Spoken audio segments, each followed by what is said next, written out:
দক্ষিণ মালদায় লোকসভা কেন্দ্রের বিভিন্ন স্তরের কর্মীদেরকে নিয়ে একটা কর্মী সভা। আগামী দিনে আমরা দক্ষিণ মালদায় প্রার্থী দেওয়ার মনস্থির করেছি। যদিও জোটের আলোচনা চলছে, জোটের স্বার্থে আমরা যদি এটাকে ছেড়ে দিই, আমাদের এই কর্মীরা তখন যাদের সাথে জোট হবে তাদের হয়ে লড়াই করে এখানে বিজেপি তৃণমূলকে পরাস্ত করার জন্য প্রস্তুত নেবে।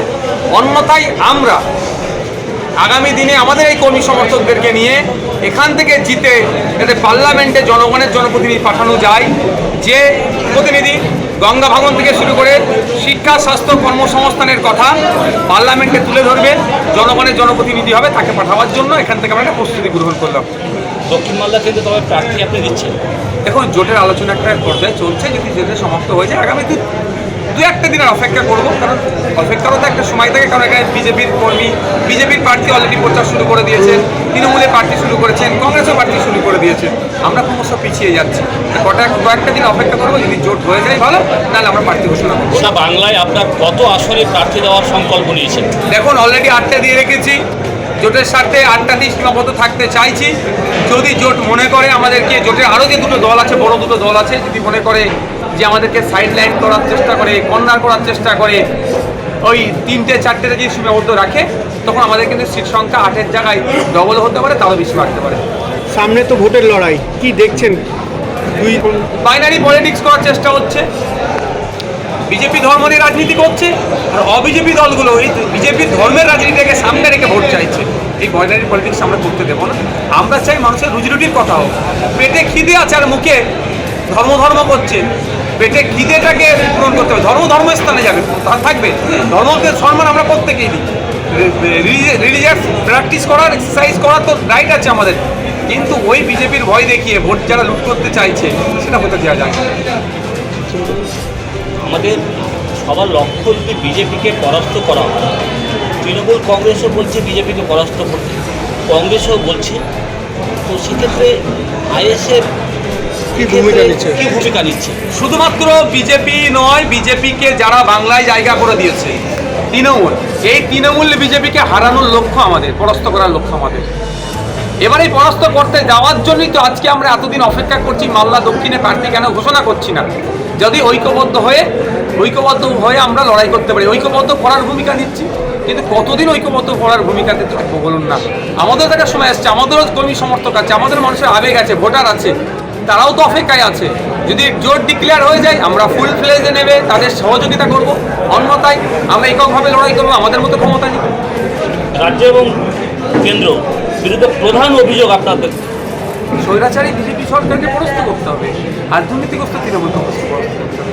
একজন স্বৈরাচারী দুর্নীতিগ্রস্ত একটা চাকরিটাকে চুরি করে কী অবস্থা রাজ্যের করেছে, এরকম মানুষ কোনো অংশ পিছিয়ে যাচ্ছে না। দুটি দুর্নীতিগ্রস্ত দলকে পরাস্ত করতে হবে।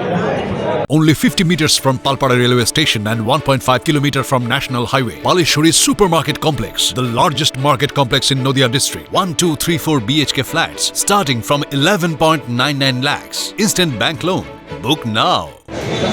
দক্ষিণ মালদায় লোকসভা কেন্দ্রের বিভিন্ন স্তরের কর্মীদেরকে নিয়ে একটা কর্মী সভা। আগামী দিনে আমরা দক্ষিণ মালদায় প্রার্থী দেওয়ার মনস্থির করেছি।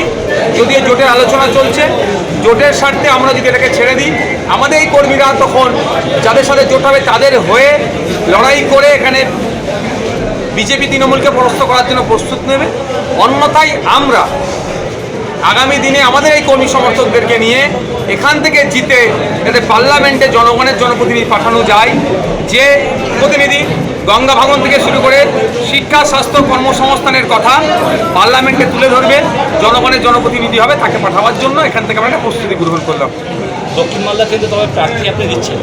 এখন জোটের আলোচনা একটা পর্যায়ে চলছে, যদি জোটের সমাপ্ত হয়ে যায় আগামী দু একটা দিনের অপেক্ষা করবো, কারণ অপেক্ষারও তো একটা সময় থাকে। কারণ এখানে বিজেপির কর্মী, বিজেপির প্রার্থী অলরেডি প্রচার শুরু করে দিয়েছেন, তৃণমূলের প্রার্থী শুরু করেছেন, কংগ্রেসও প্রার্থী শুরু করে দিয়েছেন। আমরা ক্রমশ পিছিয়ে যাচ্ছি।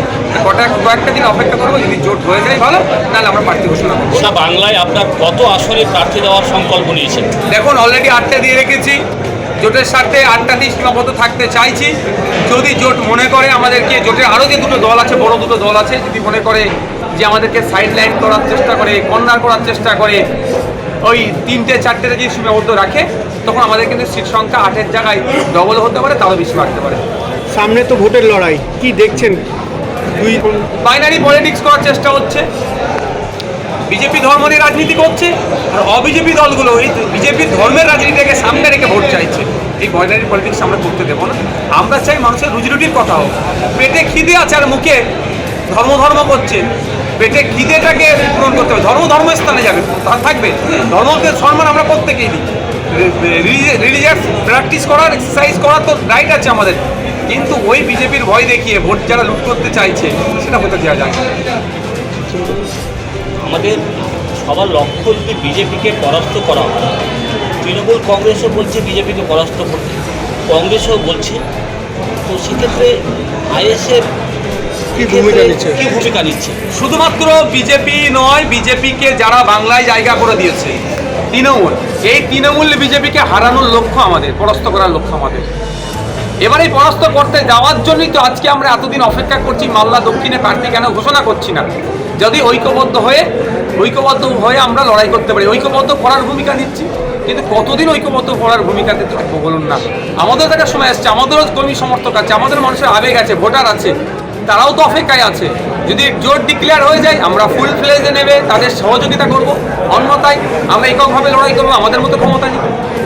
রাজ্য এবং কেন্দ্র বিরুদ্ধে প্রধান অভিযোগ আপনাদের? স্বৈরাচারী বিজেপি সরকারকে পরাস্ত করতে হবে, আর দুর্নীতিগ্রস্ত তৃণমূল কংগ্রেসকে পরাস্ত করতে হবে।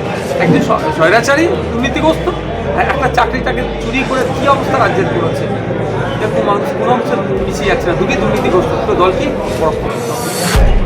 নদিয়া জেলার সবথেকে বড় বিল্ডার্স চাকদার মা মনসা বিল্ডার্স, রড ও সিমেন্টের পাইকারি ও খুচরো বিক্রেতা। মা মনসা বিল্ডার্স, পদ্মবিলা, চাকদা, নদিয়া। রড কেনাকাটায় থাকছে ডিসকাউন্ট অফার। মা মনসা বিল্ডার্স। নদিয়ার সবথেকে বড় English medium school JRS public school, প্রায় 35 বিঘা জমির ওপর গড়ে উঠেছে বিশাল ক্যাম্পাস। নার্সারি থেকে শুরু করে উচ্চ মাধ্যমিক, ITI college, law college, BEd college, ভর্তি চলছে। JRS public. আপনি কোথায় ইনভেস্ট করবেন, কেন করবেন বুঝতে পারছেন না তো? সঠিক গাইডলাইন পেতে আজই আসুন নদিয়ার চাকদাতে নিবেদিতা প্রাইভেট লিমিটেডে। Nivedita private limited, marketing and distribution service. Balcony বা সিঁড়ির রেলিং, মডিউলার কিচেন বা ড্রয়িং রুম, এক কথায় আপনার স্বপ্নের বাড়িকে করে তুলুন আরো সুন্দর। Chakdah ply centre, gorgeous look বা কোয়ালিটি সবে 3 number 1 Chakdah ply centre. Chakdah ply centre, KBM, Chakdah, Nadia. হোমওয়ার্কটা করেছো? হ্যাঁ স্যার। এ বাবা, ভুল করেছো কেন? চোখে কেমন ঝাপসা দেখছি, লিখতে আর পড়তে খুব সমস্যা হচ্ছে। চাকদার মডার্ন অপটিক্স থেকে ভালো চোখের ডাক্তার দেখিয়ে নাও। প্রতিদিন প্রকৃত চোখের ডাক্তার ও দৃষ্টি বিশেষজ্ঞ মডার্ন অপটিক্স চাকদহে। স্যামসাং, জিও, রিয়েলমি, নদিয়ার একমাত্র অথরাইজড ডিস্ট্রিবিউটর ঘোষ কমিউনিকেশন, থানার মোড়, চাকদা, নদিয়া।